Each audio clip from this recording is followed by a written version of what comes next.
கர்த்தருடைய வேதத்தை ஆராயவும் அதன்படி செய்யவும் இஸ்ரவேலிலே கட்டளைகளையும் நீதி நியாயங்களையும் உபதேசிக்கவும் எஸ்றா தன் இருதயத்தை பக்குவப்படுத்தியிருந்தான்.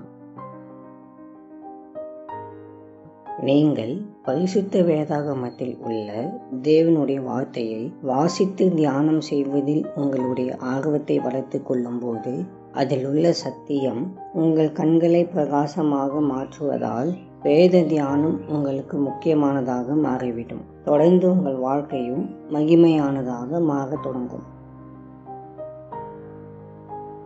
அன்பின் ஆண்டவரே, துதிகளின் மத்தியில் வாசம் செய்கிறவரை உம்மை உயர்த்துகிறோம். தேவனே, நீர் எங்களை நேசித்து உம்முடைய தாசர்களாகிய பரிசுத்தவான்களை கொண்டு எங்களுக்கு தந்திருக்கும் பரிசுத்த வேதாகமத்திற்காக உமக்கு நன்றி செலுத்துகிறோம்.